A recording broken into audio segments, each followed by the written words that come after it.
Samuel, capítulo 17. Glória a Deus. Diz assim a partir do versículo 8, fica muito ligado, essa palavra, depois dessa palavra você nunca mais será o mesmo, ok?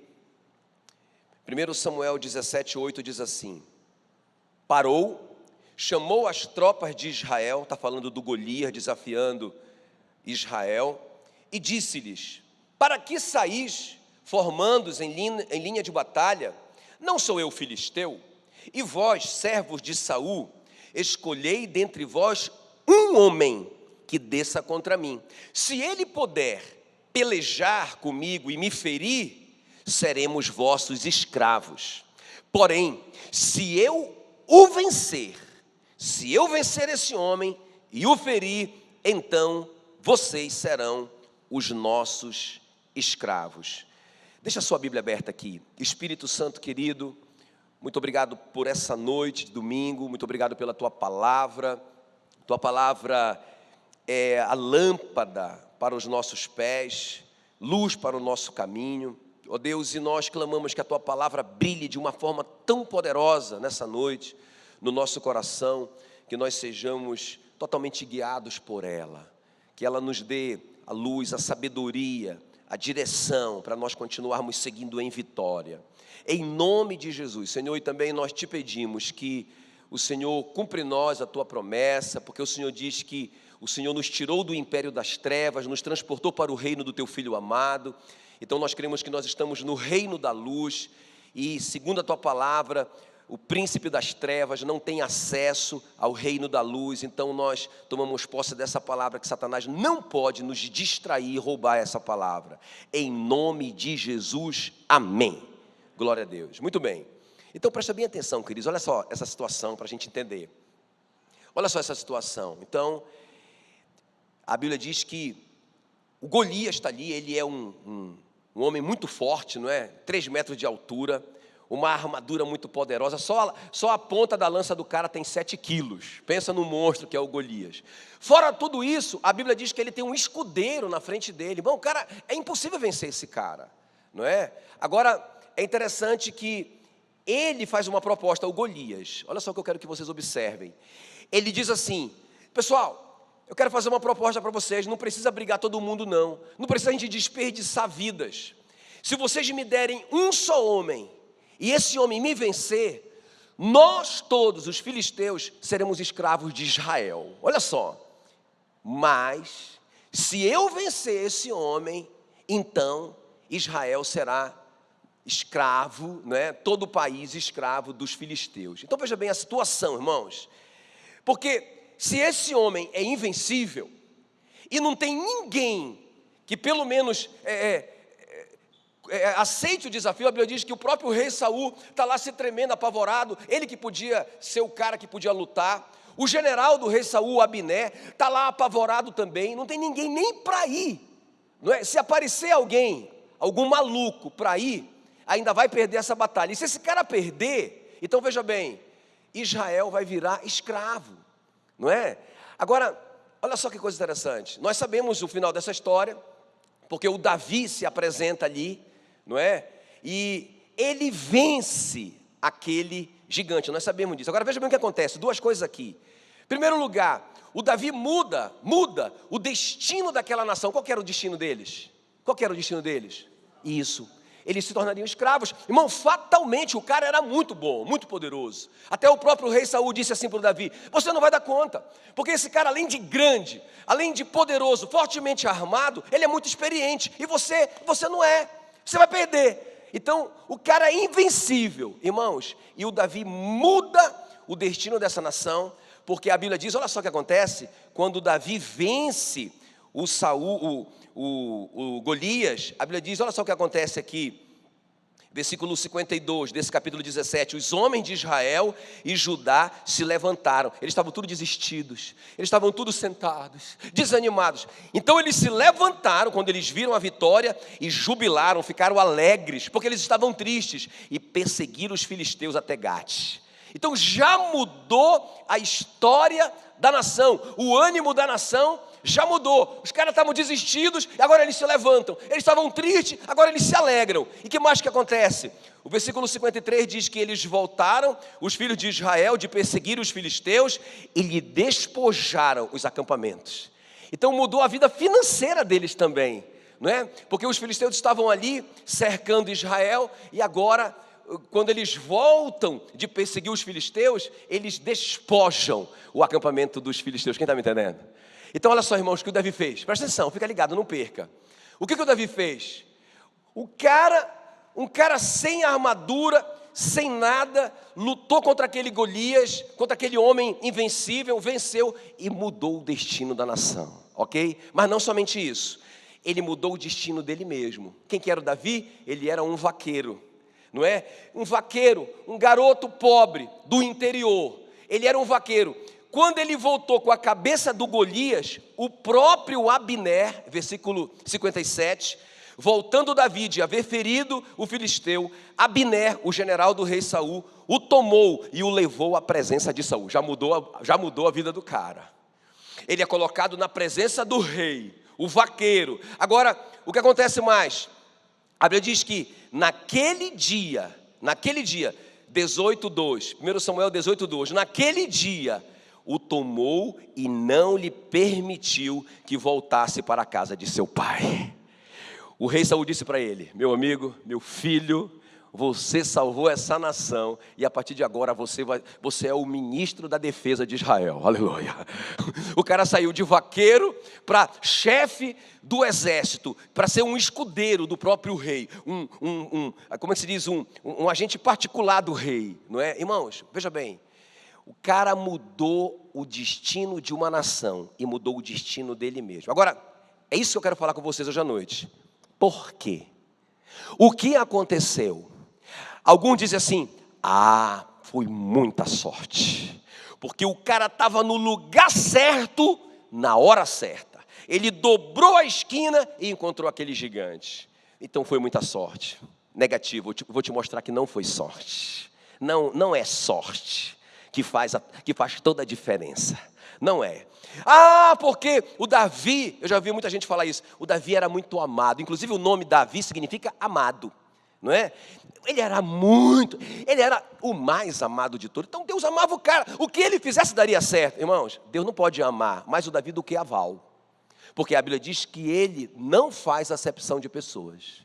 O mesmo amor que ele tinha pelo Davi, aliás, o mesmo amor que ele tinha pelo filho dele na terra, não é? É o mesmo amor que ele nos amou. Aleluia! Então, Deus não amava mais o Davi do que a mim, do que a você. Então, não é isso. O que fez a diferença na vida do Davi? É sobre isso que eu quero falar hoje à noite. Porque, irmãos, o meu tema hoje à noite é vencendo pela palavra. Diga, vencendo pela palavra. O que eu vou te mostrar, que o que fez a diferença, o que fez esse rapaz, pobre do interior, mudar o destino de uma nação e mudar o próprio destino dele, não foi sorte isoladamente, não foi porque Deus o amava, porque Deus me ama também e ama você, não, porque o Davi observou os princípios da palavra, irmãos, e é isso que faz a diferença. O que determina a nossa vitória ou o nosso fracasso na vida é o nosso nível de comprometimento com a palavra de Deus. Eu vou repetir. O que determina o nosso sucesso ou o nosso fracasso é o nível de comprometimento nosso com a palavra de Deus. Vamos ver comigo aqui então, esses princípios que o Davi praticou. São fáceis, são básicos, mas eu quero mostrar que a gente pisa muito na bola às vezes nesses princípios. Ok? Então o primeiro princípio, vamos ver aqui, vou te mostrar.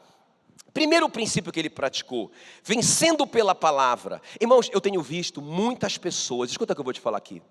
Eu tenho visto muitas pessoas, às vezes, que nem conhecem, vamos dizer assim, a religião, não é? Não frequentam uma igreja, escuta bem o que eu vou te falar. E não frequentam uma igreja, e parece que tem um casamento bom, e tem mesmo, tem um casamento bom. Mas quando a gente vai olhar bem de perto, sem essa pessoa saber, escuta, ela está praticando princípios da palavra com respeito ao casamento. A gente vê um casal, não é, que nem conhece a religião, vamos dizer assim, seja ela evangélica ou católica, nada disso, mas ela tem valores e padrões bíblicos de amor, não é? O marido ama a esposa como Cristo amou a igreja, não é? A esposa respeita o marido, e a gente vê aquele casamento indo bem.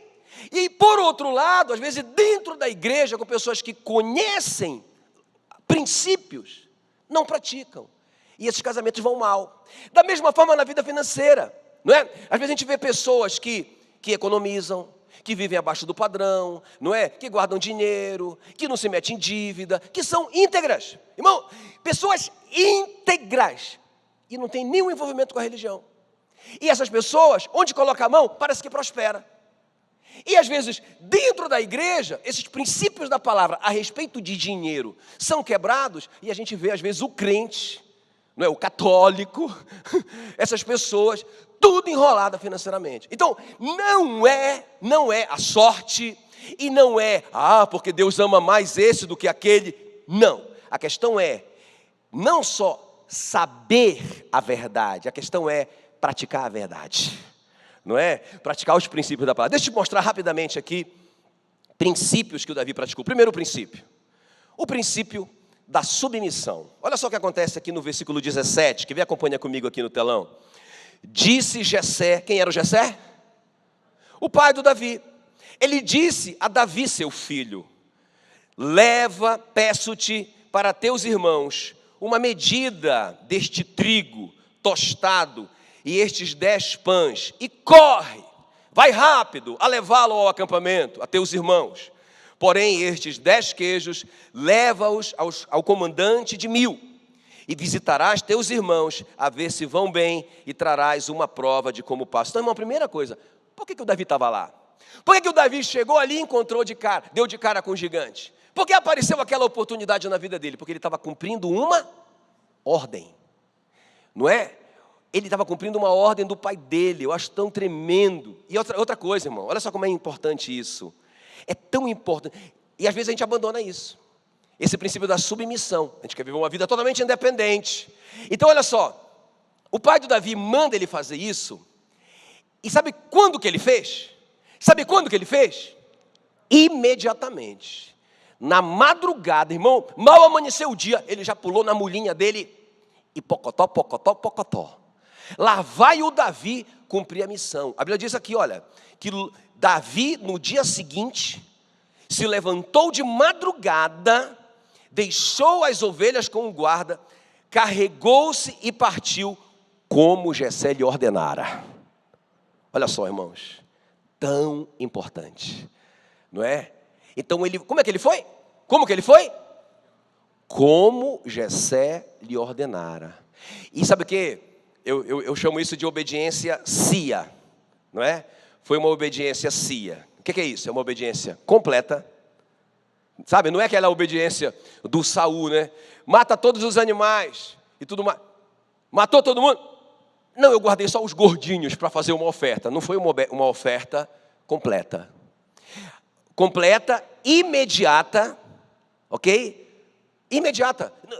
Sabe, não foi aquela obediência do Ló. Sai de Sodoma, Ló. Já vou. Sai de Sodoma, Ló. Estou indo. Sai de Sodoma, Ló. Peraí. O anjo diz: vem cá, Ló. Seu cavalo, e sai, puxa. Entende? Uma obediência completa, imediata, e uma obediência com uma atitude alegre. Dá um sorriso para mim. Não é? Porque, irmão, tem muita gente que obedece, mas para dar o dízimo, eu vou dar, porque se eu não der, o devorador vai me pegar, né? Toma! Não, irmão, o apóstolo Paulo diz assim: não dê por necessidade, dê com alegria, porque Deus ama aquele que dá com alegria. Diga comigo, obediência cia, completa, imediata, com uma atitude, com alegria. Obrigado, com uma alegria, gostei. Então foi assim, irmãos, que o Davi foi, e foi por isso que ele foi. Agora presta atenção. Por que nós temos que prestar conta e sermos submissos às nossas autoridades? No caso do Davi aqui foi os pais, foram os pais. Ele foi obediente aos pais, submisso aos pais. Por que isso? Porque, irmão, ninguém vai ter autoridade, jamais, escuta, se não se submete à autoridade. É uma lei de Deus. Só cresce em autoridade, o Davi precisava crescer até se tornar um rei. Autoridade máxima. Para ele se tornar autoridade máxima, ele tinha que ter a obediência e a submissão máxima. A Bíblia diz que a Bíblia diz que Deus lhe deu um nome acima de todo nome, para que todo joelho se dobrasse e confessasse que Ele era Senhor, mas ninguém foi mais obediente e submisso do que Jesus. Então, a autoridade de uma pessoa está diretamente diretamente proporcional à sua submissão. Quem está me entendendo?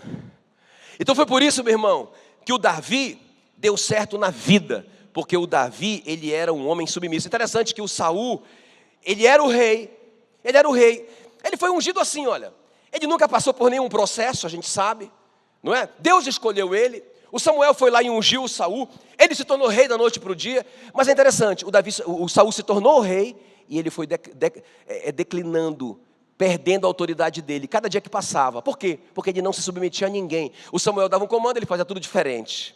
O Davi, pelo contrário, ele é esse cara que se torna primeiro o escudeiro do rei. Ele não se tornou logo o rei, ele se tornou o escudeiro. Ele foi alguém que foi colocado numa posição de submissão. Irmãos, e ele foi tão submisso a esse Saul, que era louco, maluco, não é? E pirado. E ele foi tão submisso a esse cara, que o Davi foi crescendo em autoridade. Diga comigo, quanto mais submissão, mais autoridade. Jesus, a Bíblia diz que ele foi submisso aos seus pais.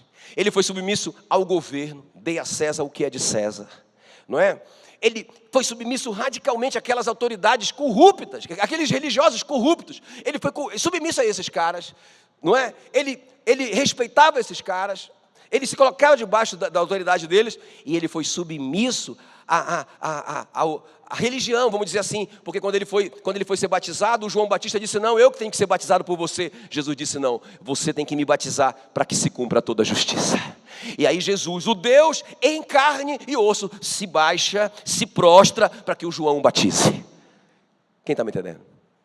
Então o primeiro princípio aqui, meu irmão, nós precisamos entender isso aqui. Primeiro princípio do Davi, submissão. Segundo princípio.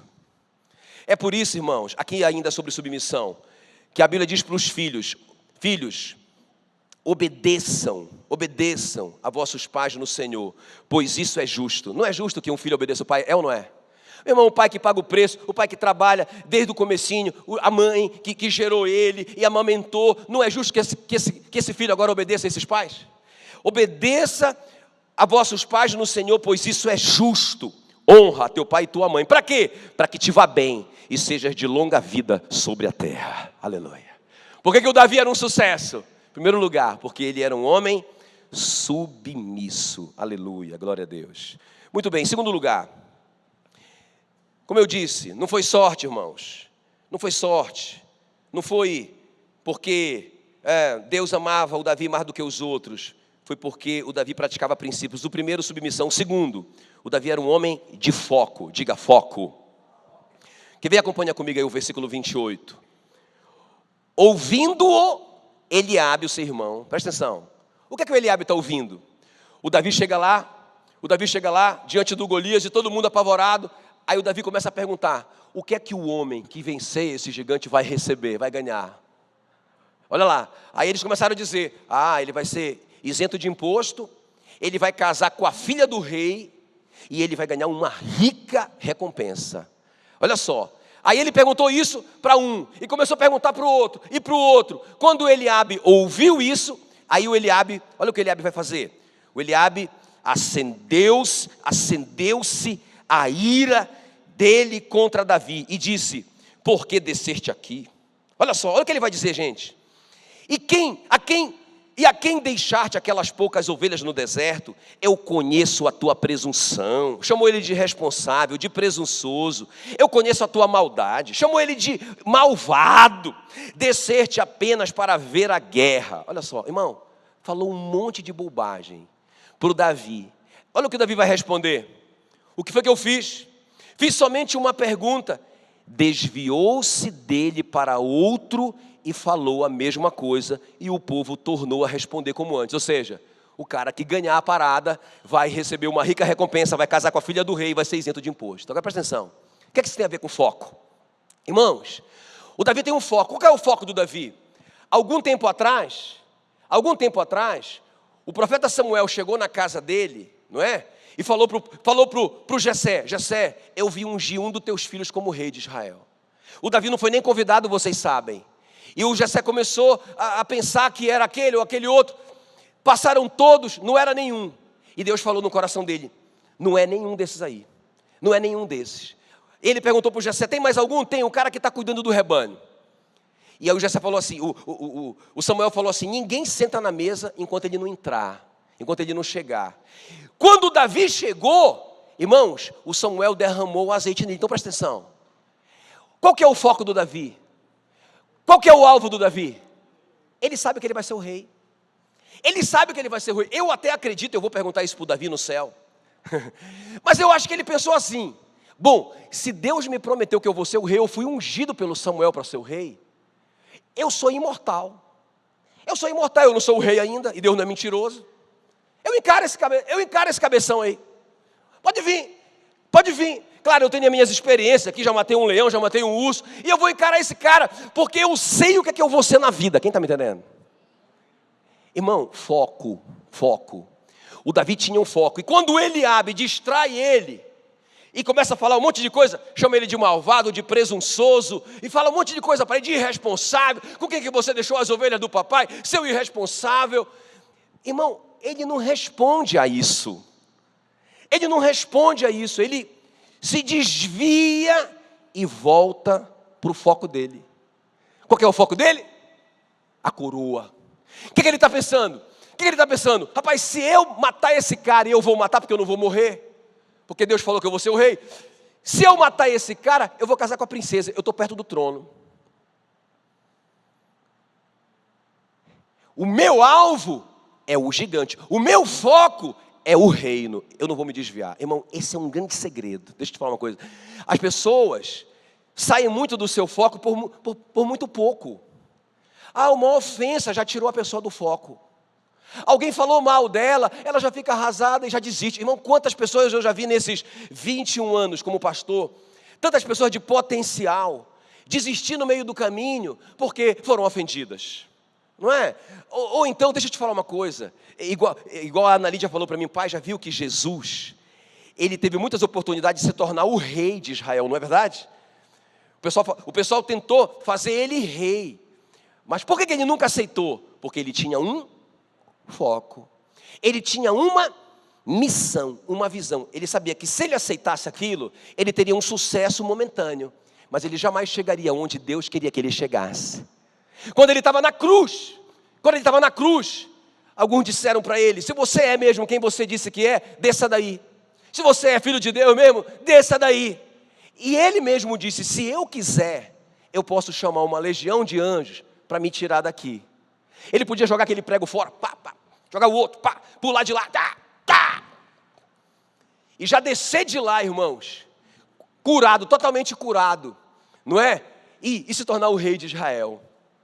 Mas ele ficou até o fim no foco e na visão e na missão dele. Quem está me entendendo? Um homem chamado Napoleão Hill, ele tinha 20 anos quando ele entrevistou o André Carnegie. E esse cara era o segundo homem mais rico do mundo. 400 bilhões era a fortuna dele, de dólares. E ele perguntou para o Carnegie o seguinte: qual que é o seu segredo? Qual é o segredo do seu sucesso? Ele disse assim: honestamente, eu não sei. Mas eu sei de uma coisa.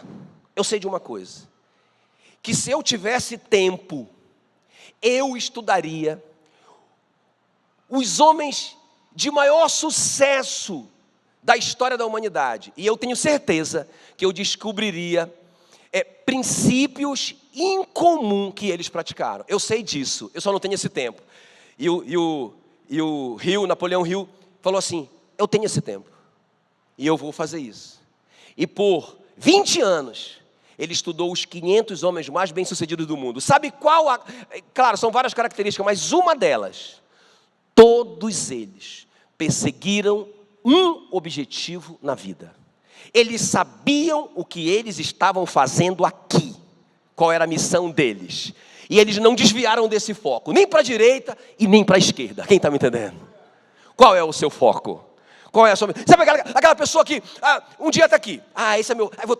beleza, eu estou fazendo isso, bacana. Está muito difícil. Agora é aqui. Né? Agora eu vou ser, agora eu vou... está muito difícil, eu vou para cá. Irmão, e passa a vida inteira sem saber o que vai fazer na vida. Não é? Então, por isso que o Davi, irmãos, ele é um cara focado. É outro princípio poderoso que ele praticou. Nem a ofensa do Eliabe tirou ele de lá. Olha o que o Paulo dizia: assim eu corro, não sem uma meta, sem um foco, sem um alvo. Assim eu luto, não como desferindo golpes no ar. Eu tenho um lugar aonde eu vou chegar. Eu sei onde eu vou chegar. Amém, queridos? Diga comigo, foco. Muito bem. Terceiro princípio, além de submissão e foco, o terceiro princípio. Diga comigo assim, fala. Bem forte, fala. Ok? Irmão, o Davi era um cara que sabia falar. Muito importante isso. Olha o que diz aí o versículo 32. Olha o que ele vai dizer para o Saul. Davi disse a Saul: não desfaleça o coração de ninguém por causa dele, por causa do gigante. O teu servo irá pelejar contra o filisteu. Irmão, não parece engraçado isso? Não parece engraçado? O Davi chegar com o rei e dizer assim: majestade, pode ficar tranquilo, ninguém fica apavorado, porque eu cheguei. Irmão, esse cara sabe falar a palavra da fé. Está tudo bem, porque eu vou resolver essa parada. Pensa no cara, não é? Ele acredita mesmo nisso. Agora olha o que o Saul responde. Disse Saul a Davi: contra o filisteu não poderás ir para pelejar contra ele, pois tu és moço e ele guerreiro desde a sua mocidade. Olha a palavra que o Davi vai dar. Respondeu Davi a Saul: teu servo apacentava as ovelhas de seu pai, quando veio um leão ou um urso e tomou um cordeiro do rebanho. Olha só, eu saí após ele e o feri, e livrei o cordeiro da sua boca. Levantando-se ele contra mim, agarrei-o pela barba e o feri e o matei. O teu servo matou tanto o leão como o urso. Este incircunciso filisteu será como um deles. Agora escuta bem, irmãos. O que é isso? É a pessoa que sabe falar a coisa certa. Em vez dela ficar falando a dificuldade, ela fala, ela conta algo bom que aconteceu. Não é? Agora a gente estava cuidando de uma situação lá de Belém, de doença, inclusive na minha família, e eu estava conversando com a esposa da pessoa que está doente. Irmãos, e ela tão para baixo, tão desistida, tão incrédula, vamos dizer assim, não é? E eu falei assim para ela: deixa eu te contar uma coisa. Lembra quando a gente foi na tua casa, eu e a Meila? E a Meila colocou a mão na tua barriga e você não podia engravidar. Lembra o que aconteceu? A Meila engravidou. Aleluia. Né? A Meila engravidou. A Meila colocou a mão nela e algumas semanas depois a Meila foi fazer um exame de rotina e descobriu que estava grávida do Paulinho. Eu disse para ela: sabe o que aconteceu? Eu estou falando com ela pelo telefone ontem. Sabe o que aconteceu? Quando a Meila colocou a mão em você, o milagre passou por dentro da Meila. Engravidou primeiro a Meila, depois engravidou você. Anos que ela tentava engravidar. Eu disse: olha, o mesmo Deus que fez esse milagre vai fazer o milagre no teu marido. Irmãos, impressionante como depois ela mandou um monte de mensagem. É verdade, vai acontecer. E mudaram as palavras dela. Sabe, irmãos, nós precisamos nesses momentos, e em todos os momentos, nós precisamos falar a palavra da fé, liberar a palavra da fé. Não, meu irmão, o Deus que fez... Quantos aqui podem contar um milagre? Deixa eu ver, quantos aqui, vocês podem contar um milagre? Eu vou chamar, não, brincadeira, eu estou brincando. Mas olha, então em vez de você ficar falando a derrota, conta um milagre. Conta mais uma vez um milagre, conta para alguém um milagre, alguém que não sabe. Não é? Conta um milagre. E quando a gente conta um milagre, irmão, é impressionante como a gente é contagiado. A Ana Lídia pregou aqui sábado, e ela contou o milagre na vida dela. Eu estava lá ouvindo. Né? Irmãos, eu chorei ali, ela contando, eu lembrei tudo aquilo, toda aquela luta que a gente passou quando a gente descobriu que a Meila estava com toxoplasmose, um nível muito alto, e que o conselho era interromper a gravidez. Não é? E Deus me deu uma palavra que assim como aconteceu com a Joquebede, a mãe do Moisés, que ela não interrompeu, não é? O menino tinha 3 meses, a mesma idade da Ana Lídia na barriga da Meila, não é? E aí, ela não matou o menino, não, ela colocou o menino no Nilo, e o menino foi levado justamente para a casa do faraó. E aí a princesa pegou o menino e mandou chamar uma mulher judia, ela chamou a mãe dele para criar ele. E eu falei assim, amor, não vai acontecer nada com essa pessoa, né, com o nosso filho, que eu pensava que era Moisés o nome dele. Mas também a gente não vai mais no médico, não faça isso em casa. Diga para a pessoa que está do seu lado, não faça isso em casa. A não ser que você tenha uma palavra. Eu tinha uma palavra. Eu disse, amor, vai dar tudo certo. E a Ana Lídia contando isso aqui, irmãos, eu fui incendiado. Meu coração foi incendiado pela fé, quem está me entendendo? Então lembre o que Deus já fez na sua vida e fale. A Bíblia diz, se alguém disser a este monte, ergue-te, lança-te ao mar, e não duvidar no seu coração, não é? Mas crê que se fará o que diz, assim será. Quando Davi se colocou diante do Golias, olha o que ele vai dizer para o Golias. Eu acho tão tremendo o que ele vai dizer para o Golias. Ele olha para o Golias, e ele diz, hoje mesmo, diga hoje mesmo, bem forte, hoje mesmo. Ele diz, hoje mesmo, o Senhor te entregará nas minhas mãos. Meu Deus do céu, que cara maluco esse Davi. Não vai ser amanhã não, hoje mesmo, o Senhor te entregará na minha mão. Eu vou te ferir e vou arrancar a tua cabeça, seu cabeçudo. Qual que é o princípio que o Davi está usando? O princípio de confessar a palavra que Deus... Irmão, não é... Desculpa bem, eu sei que tem pessoas que falam assim, isso é a doutrina da prosperidade. Ficar confessando que vai acontecer. E falam mal da doutrina da prosperidade. Irmão, eu não concordo com essa doutrina que fala assim, que o que eu falar vai acontecer. Não, mas a Bíblia fala da prosperidade. Agora, o que é a palavra da fé? É você falar o que Deus falou para você. Então, o Davi ouviu Samuel dizer, Deus me mandou aqui, eu tenho uma palavra para você. Você vai ser o rei de Israel. Então, o que ele está falando ali diante do Golias? Tu não vai me matar, cabeção, porque eu ainda vou ser o rei. Porque eu tenho uma palavra, Deus falou. Quem vai te matar sou eu. Aqui tem que ter um vencedor. Tem que ser eu vou vencer.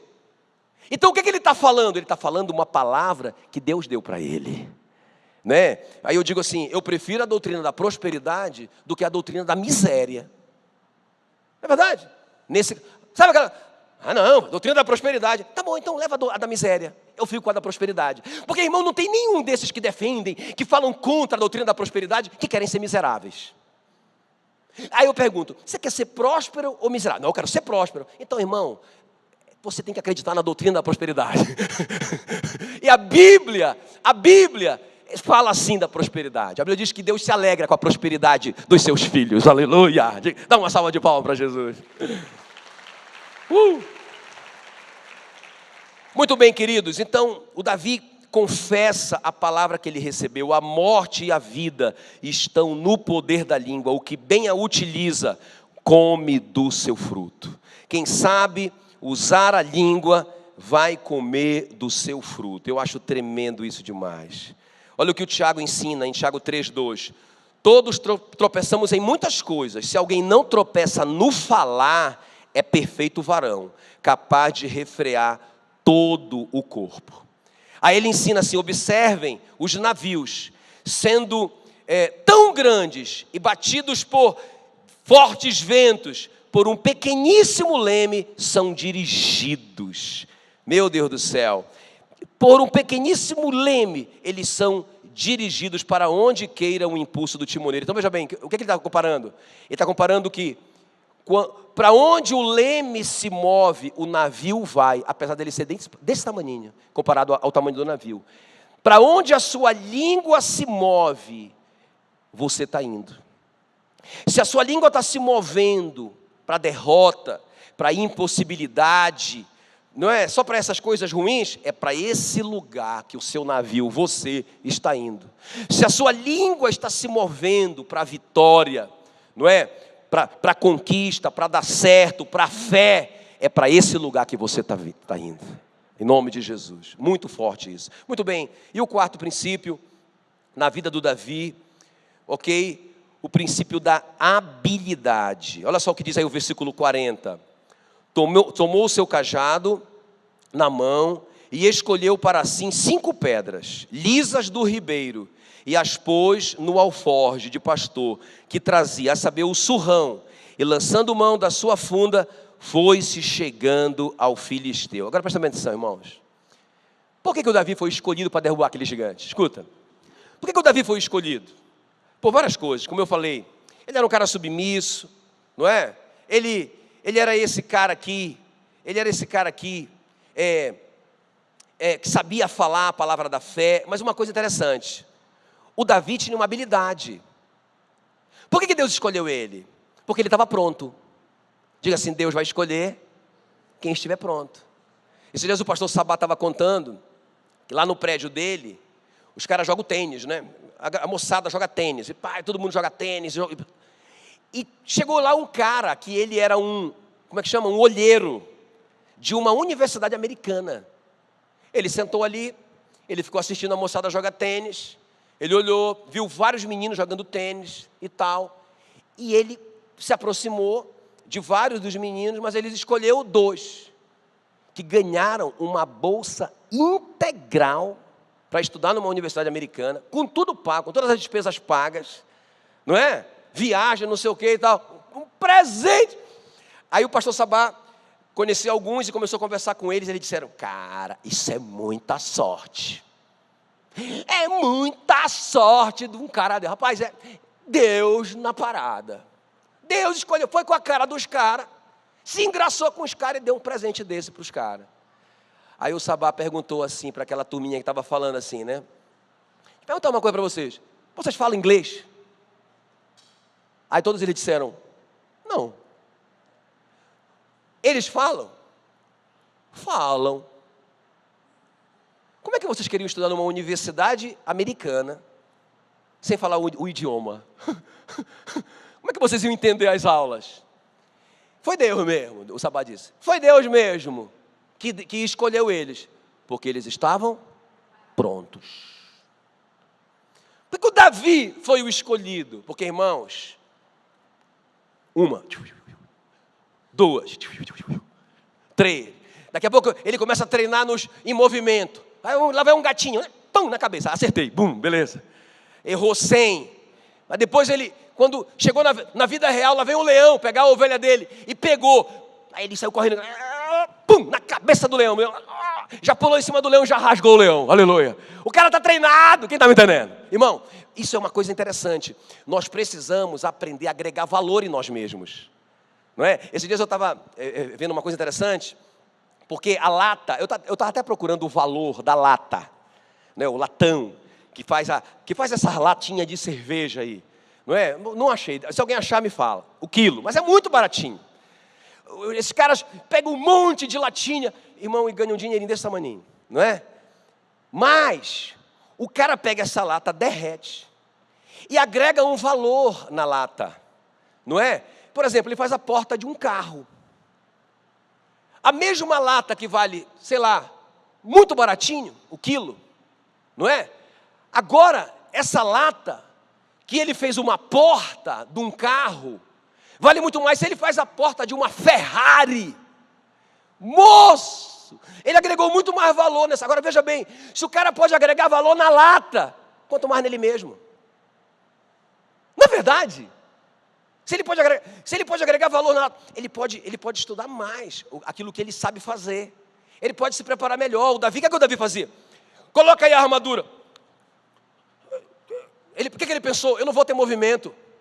Eu só vou ter uma chance com esse cara, ele é muito grande. Eu preciso ter movimento, não dá, a armadura não dá.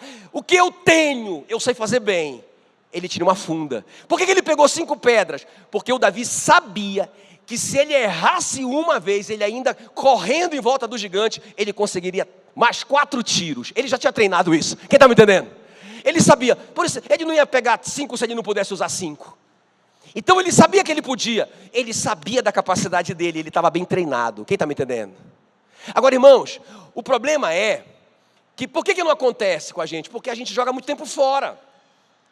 Então, um tempo que a gente poderia estar, por exemplo, aprendendo um idioma para a sua profissão, ou ficando mais capacitado naquilo que você já faz de bem, estudando algumas coisas que fariam você crescer, agregando valor em você mesmo, a gente perde muito tempo na vida. A gente joga muito tempo fora com coisas que não agregam valor nenhum. Quem está me entendendo? E foi uma das coisas que o Napoleão Hill descobriu, naqueles 500 homens de sucesso, que todos eles nunca se davam por satisfeitos, sempre estavam crescendo na sua capacitação.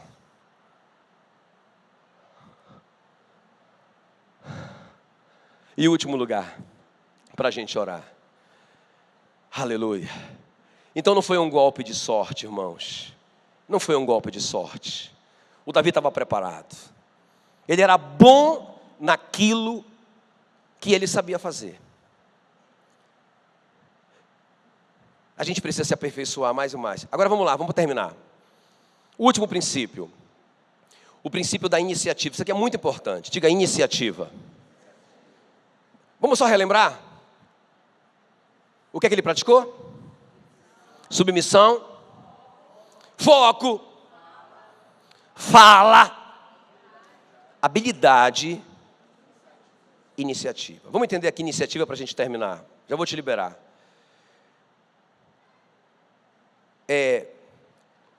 Versículo 48.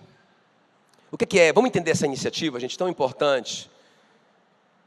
Muitos temos pisado na bola aqui. Aconteceu que, dispondo-se o filisteu a encontrar-se com Davi. Olha só, então o Golias, dispondo-se, mas ele não foi.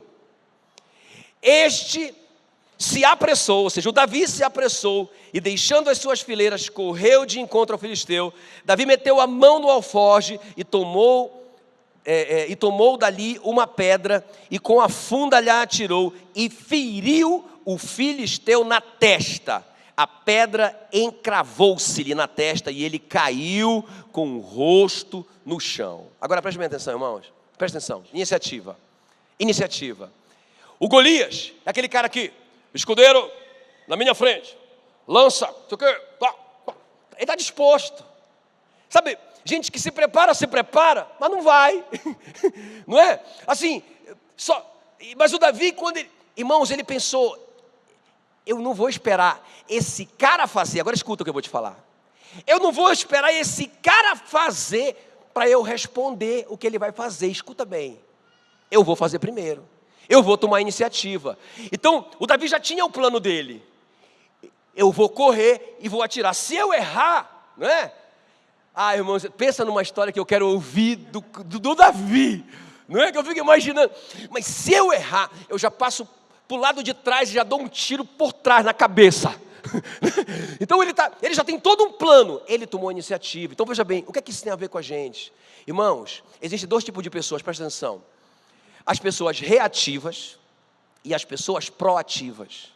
O que é uma pessoa reativa? É uma pessoa que reage às circunstâncias. Então, acontece alguma coisa, ela começa a falar mal do governo, ela começa a falar mal do chefe, ela começa a murmurar. Reação.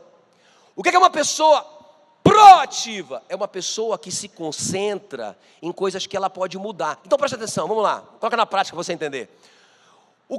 O chefe não gosta da pessoa. Já viu? A pessoa reativa é assim, ó. Rapaz, não sei, todo mundo, ninguém vai com a minha cara. Não vai com a minha cara. Sabe, é a síndrome do Kiko. Então, o chefe não gosta dela. Ela reclama para todo mundo. Isso é uma pessoa reativa. E ela começa a reagir. Então, ela olha de cara feia para o chefe. Ela é uma pessoa mal-humorada no trabalho. E não sei o quê, não gosta de fazer o que faz.